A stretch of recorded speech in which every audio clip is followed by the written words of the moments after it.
श्रीकालभैरवाष्टकम्। देवराज्यसेव्यमान पावनाङ्घ्रिपङ्कजम् व्यालयज्ञश्रोत्रमिन्दुशेखरं कृपाकरम् नारदादियोगिवृन्दवन्दितं दिगम्बरम् काशिकापुराधिनाथ कालभैरवं भजे। भानुकोटिभास्वरं भवाब्धितारकं परम् नीलकण्ठमीप्सितार्थदायकं त्रिलोचनम् कालकालमम्बुजाक्षमक्षशूलमक्षरम् काशिकापुराधिनाथ कालभैरवं भजे। शूलटङ्कपाशदण्डपाणिमादिकारणम् श्यामकायमादिदेवमक्षरं निरामयम् भीमविक्रमं प्रभुं विचित्रताण्डवप्रियम् काशिकापुराधिनाथ कालभैरवं भजे। भुक्तिमुक्तिदायकं प्रशस्तचारुविग्रहम् भक्तवत्सलं स्थितं समस्तलोकविग्रहम् विनिक्वलं मनोज्ञहेमकिङ्किणीलसत्कटिम् काशिकापुराधिनाथ कालभैरवं भजे। धर्मसेतुपालकं त्वधर्ममार्गनाशकम् कर्मपाशमोचकं सुशर्मदायकं विभुम् स्वर्णवर्णशेषपाशशोभिताङ्गमण्डलम् काशिकापुराधिनाथ कालभैरवं भजे। रत्नपादुकाप्रभाभिरामपादयुग्मकम् नित्यमद्वितीयमिष्टदैवतं निरञ्जनम् मृत्युदर्पनाशनं करालदंष्ट्रमोक्षदम् काशिकापुराधिनाथ कालभैरवं भजे। अट्टहासभिन्नपद्मजाण्डकोशसन्ततिम् दृष्टिपातनष्टपापजालमुग्रशासनम् अष्टसिद्धिदायकं कपालमालिकाधरम् काशिकापुराधिनाथ कालभैरवं भजे। भूतसङ्घनायकं विशालकीर्तिदायकम् काशीवासलोकपुण्यपापशोधकं विभुम् नीतिमार्गकोविदं पुरातनं जगत्पतिम् काशिकापुराधिनाथ कालभैरवं भजे। कालभैरवाष्टकं पठन्ति ये मनोहरम् ज्ञानमुक्तिसाधनं विचित्रपुण्यवर्धनम् शोकमोहदैन्यलोभकोपतापनाशनम् ते प्रयान्ति कालभैरवाङ्घ्रिसन्निधिं ध्रुवम्। देवराज्यसेव्यमान पावनाङ्घ्रिपङ्कजम् व्यालयज्ञश्रोत्रमिन्दुशेखरं कृपाकरम् नारदादियोगिवृन्दवन्दितं दिगम्बरम् काशिकापुराधिनाथ कालभैरवं भजे। भानुकोटिभास्वरं भवाब्धितारकं परम् नीलकण्ठमीप्सितार्थदायकं त्रिलोचनम् कालकालमम्बुजाक्षमक्षशूलमक्षरम् काशिकापुराधिनाथ कालभैरवं भजे। शूलटङ्कपाशदण्डपाणिमादिकारणम् श्यामकायमादिदेवमक्षरं निरामयम् भीमविक्रमं प्रभुं विचित्रताण्डवप्रियम् काशिकापुराधिनाथ कालभैरवं भजे। भुक्तिमुक्तिदायकं प्रशस्तचारुविग्रहम् भक्तवत्सलं स्थितं समस्तलोकविग्रहम् विनिक्वलं मनोज्ञहेमकिङ्किणीलसत्कटिम् काशिकापुराधिनाथ कालभैरवं भजे। धर्मसेतुपालकं त्वधर्ममार्गनाशकम् कर्मपाशमोचकं सुशर्मदायकं विभुम् स्वर्णवर्णशेषपाशशोभिताङ्गमण्डलम् काशिकापुराधिनाथ कालभैरवं भजे। रत्नपादुकाप्रभाभिरामपादयुग्मकम् नित्यमद्वितीयमिष्टदैवतं निरञ्जनम् मृत्युदर्पनाशनं करालदंष्ट्रमोक्षदम् काशिकापुराधिनाथ कालभैरवं भजे। अट्टहासभिन्नपद्मजाण्डकोशसन्ततिम् दृष्टिपातनष्टपापजालमुग्रशासनम् अष्टसिद्धिदायकं कपालमालिकाधरम् काशिकापुराधिनाथ कालभैरवं भजे। भूतसङ्घनायकं विशालकीर्तिदायकम् काशीवासलोकपुण्यपापशोधकं विभुम् नीतिमार्गकोविदं पुरातनं जगत्पतिम् काशिकापुराधिनाथ कालभैरवं भजे। कालभैरवाष्टकं पठन्ति ये मनोहरम् ज्ञानमुक्तिसाधनं विचित्रपुण्यवर्धनम् शोकमोहदैन्यलोभकोपतापनाशनम् ते प्रयान्ति कालभैरवाङ्घ्रिसन्निधिं ध्रुवम् देवराज्यसेव्यमानपावनाङ्घ्रिपङ्कजम् व्यालयज्ञश्रोत्रमिन्दुशेखरं कृपाकरम् नारदादियोगिवृन्दवन्दितं दिगम्बरम् काशिकापुराधिनाथ कालभैरवं भजे। भानुकोटिभास्वरं भवाब्धितारकं परम् नीलकण्ठमीप्सितार्थदायकं त्रिलोचनम् कालकालमम्बुजाक्षमक्षशूलमक्षरम् काशिकापुराधिनाथ कालभैरवं भजे। शूलटङ्कपाशदण्डपाणिमादिकारणम् श्यामकायमादिदेवमक्षरं निरामयम् भीमविक्रमं प्रभुं विचित्रताण्डवप्रियम् काशिकापुराधिनाथ कालभैरवं भजे। भुक्तिमुक्तिदायकं प्रशस्तचारुविग्रहम् भक्तवत्सलं स्थितं समस्तलोकविग्रहम् विनिक्वलं मनोज्ञहेमकिङ्किणीलसत्कटिम् काशिकापुराधिनाथ कालभैरवं भजे।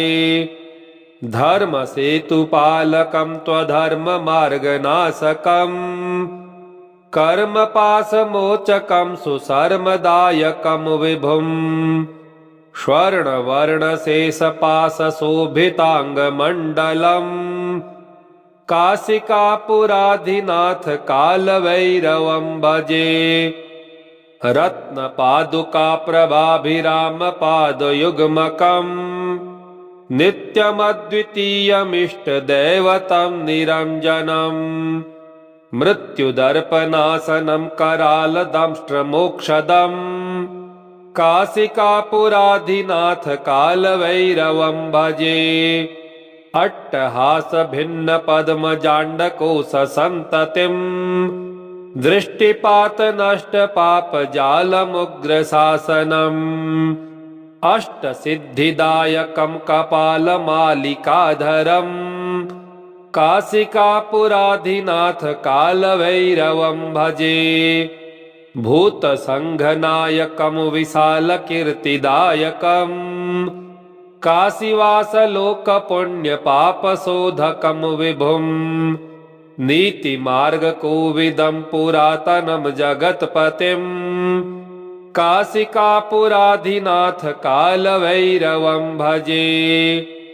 कालभैरवाष्टकं पठन्ति ये मनोहरम् ज्ञानमुक्तिसाधनं विचित्रपुण्यवर्धनम् शोकमोहदैन्यलोभकोपतापनाशनम् ते प्रयान्ति कालभैरवाङ्घ्रिसन्निधिं ध्रुवम् देवराज्यसेव्यमानपावनाङ्घ्रिपङ्कजम् व्यालयज्ञश्रोत्रमिन्दुशेखरं कृपाकरम् नारदादियोगिवृन्दवन्दितं दिगम्बरम् काशिकापुराधिनाथ कालभैरवं भजे भानुकोटिभास्वरं भवाब्धितारकं परम् नीलकण्ठमीप्सितार्थदायकं त्रिलोचनम्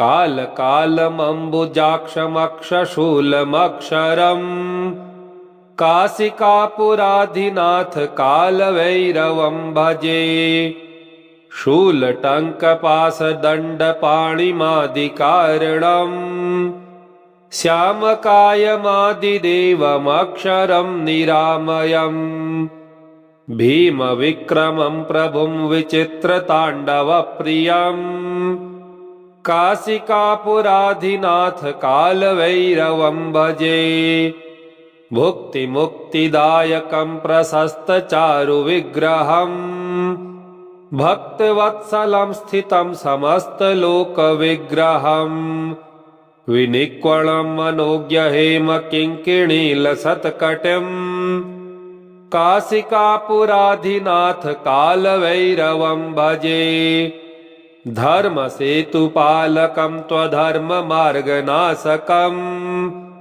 कर्मपाशमोचकं सुशर्मदायकं विभुम् स्वर्णवर्णशेषपाशशोभिताङ्गमण्डलम् काशिकापुराधिनाथ कालभैरवं भजे रत्नपादुकाप्रभाभिरामपादयुग्मकम् नित्यमद्वितीयमिष्टदैवतं निरञ्जनम् मृत्युदर्पनाशनं करालदंष्ट्रमोक्षदम् काशिकापुराधिनाथ कालभैरवं भजे अट्टहासभिन्नपद्मजाण्डकोशसन्ततिम् दृष्टिपातनष्टपापजालमुग्रशासनम् अष्टसिद्धिदायकं कपालमालिकाधरम्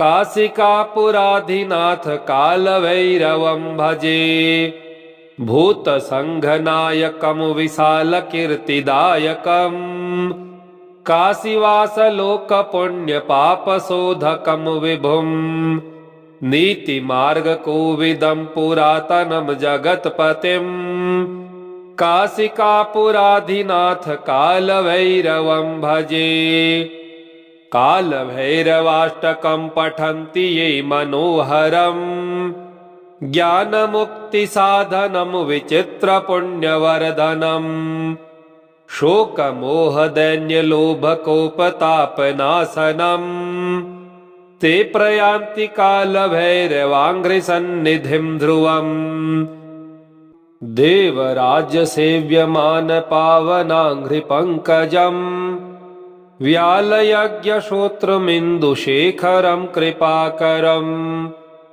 नारदादियोगिवृन्दवन्दितं दिगम्बरम् काशिकापुराधिनाथ कालभैरवं भजे भानुकोटिभास्वरं भवाब्धितारकं परम् नीलकण्ठमीप्सितार्थदायकं त्रिलोचनम् कालकालमम्बुजाक्षमक्षशूलमक्षरम् काशिकापुराधिनाथ कालभैरवं भजे शूलटङ्कपाशदण्डपाणिमादिकारणम् श्यामकायमादिदेवमक्षरं निरामयम् भीमविक्रमं प्रभुं विचित्रताण्डवप्रियम् काशिकापुराधिनाथ कालभैरवं भजे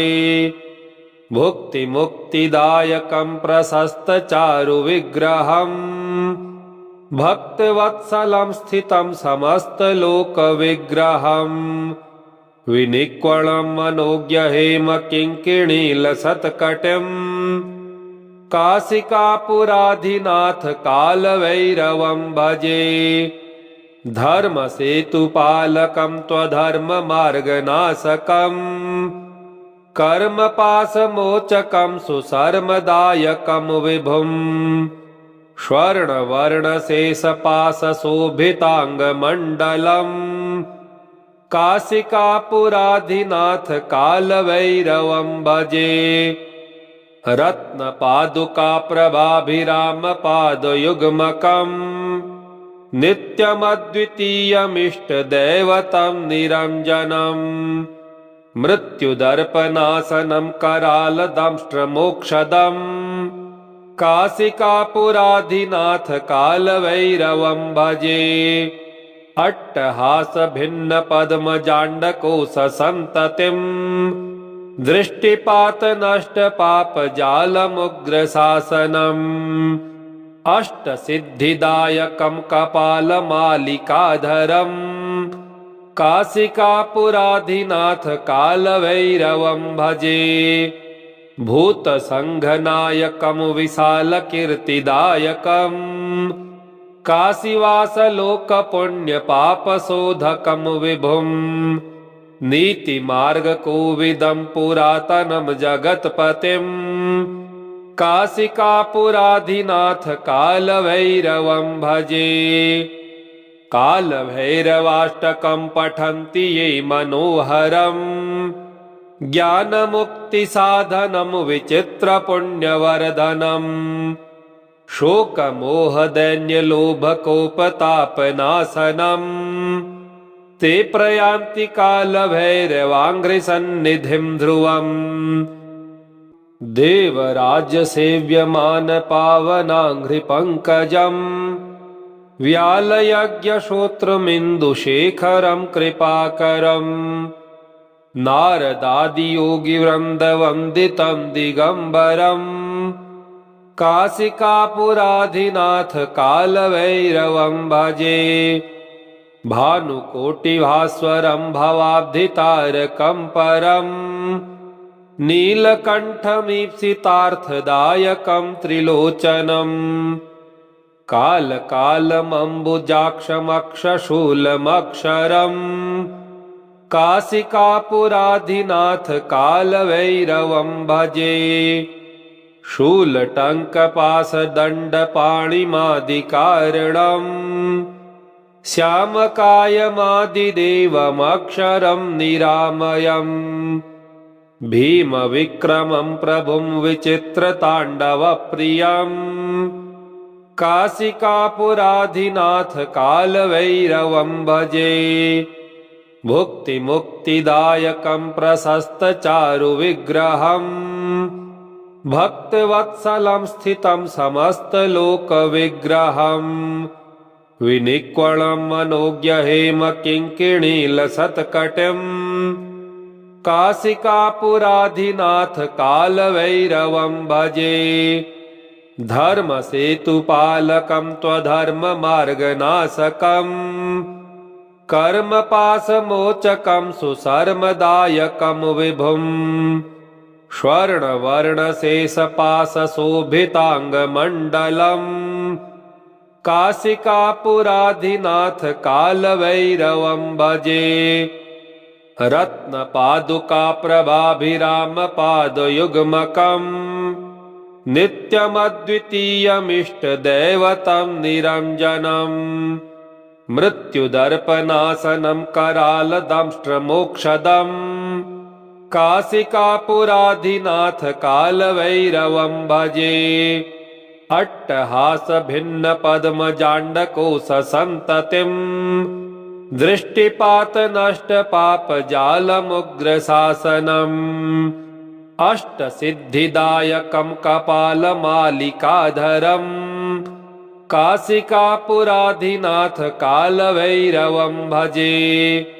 भूतसङ्घनायकं विशालकीर्तिदायकं काशीवासलोकपुण्यपापशोधकं विभुं नीतिमार्गकोविदं पुरातनं जगत्पतिं काशिकापुराधिनाथ कालभैरवं भजे। कालभैरवाष्टकं पठन्ति ये मनोहरम् ज्ञानमुक्तिसाधनं विचित्रपुण्यवर्धनम् शोकमोहदैन्यलोभकोपतापनाशनम् ते प्रयान्ति कालभैरवाङ्घ्रिसन्निधिं ध्रुवम् देवराज्यसेव्यमानपावनाङ्घ्रिपङ्कजम् व्यालयज्ञश्रोत्रमिन्दुशेखरं कृपाकरम् नारदादियोगिवृन्दवन्दितं दिगम्बरम् काशिकापुराधिनाथ कालभैरवं भजे। भानुकोटिभास्वरं भवाब्धितारकं परम् नीलकण्ठमीप्सितार्थदायकं त्रिलोचनम् कालकालमम्बुजाक्षमक्षशूलमक्षरम् काशिकापुराधिनाथ कालभैरवं भजे। शूलटङ्कपाशदण्डपाणिमादिकारणम् श्यामकायमादिदेवमक्षरं निरामयम् भीमविक्रमं प्रभुं विचित्रताण्डवप्रियम् काशिकापुराधिनाथ कालभैरवं भजे। भुक्तिमुक्तिदायकं प्रशस्तचारुविग्रहम् भक्तवत्सलं स्थितं समस्तलोकविग्रहम् विनिक्वणं मनोज्ञहेमकिङ्किणीलसत्कटिम् काशिकापुराधिनाथ कालभैरवं भजे।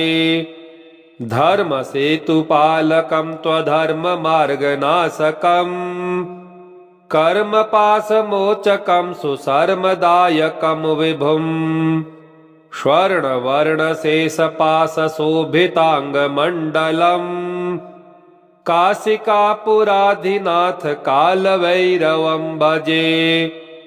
रत्नपादुकाप्रभाभिरामपादयुग्मकम् नित्यमद्वितीयमिष्टदैवतं निरञ्जनम् मृत्युदर्पनाशनं करालदंष्ट्रमोक्षदम् काशिकापुराधिनाथ कालभैरवं भजे। अट्टहासभिन्नपद्मजाण्डकोशसन्ततिम् दृष्टिपातनष्टपापजालमुग्रशासनम् अष्टसिद्धिदायकं कपालमालिकाधरम् काशिकापुराधिनाथ कालभैरवं भजे। भूतसङ्घनायकं विशालकीर्तिदायकम् काशीवासलोकपुण्यपापशोधकं विभुं नीतिमार्गकोविदं पुरातनं जगत्पतिं काशिकापुराधिनाथ कालभैरवं भजे।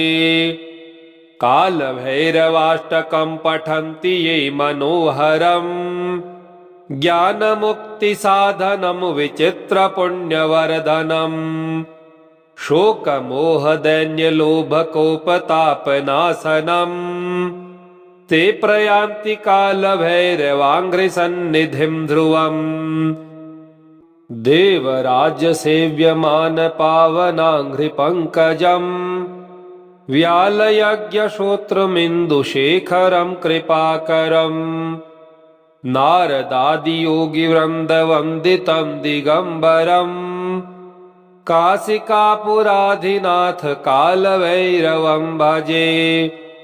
भानुकोटिभास्वरं भवाब्धितारकं परम् नीलकण्ठमीप्सितार्थदायकं त्रिलोचनम् कालकालमम्बुजाक्षमक्षशूलमक्षरम् काशिकापुराधिनाथ कालभैरवं भजे। शूलटङ्कपाशदण्डपाणिमादिकारणम् श्यामकायमादिदेवमक्षरं निरामयम् भीमविक्रमं प्रभुं विचित्रताण्डवप्रियम् काशिकापुराधिनाथ कालभैरवं भजे भुक्तिमुक्तिदायकं प्रशस्तचारुविग्रहम् भक्तवत्सलं स्थितं समस्तलोकविग्रहम् विनिक्वणं मनोज्ञहेमकिङ्किणीलसत्कटिम् काशिकापुराधिनाथ कालभैरवं भजे धर्मसेतुपालकं त्वधर्ममार्गनाशकम् कर्मपाशमोचकं सुशर्मदायकं विभुम् स्वर्णवर्णशेषपाशशोभिताङ्गमण्डलम् काशिकापुराधिनाथ कालभैरवं भजे रत्नपादुकाप्रभाभिरामपादयुग्मकम् नित्यमद्वितीयमिष्टदैवतं निरञ्जनम् मृत्युदर्पनाशनं करालदंष्ट्रमोक्षदम् काशिकापुराधिनाथ कालभैरवं भजे अट्टहासभिन्नपद्मजाण्डकोशसन्ततिम् दृष्टिपातनष्टपापजालमुग्रशासनम् अष्टसिद्धिदायकं कपालमालिकाधरम्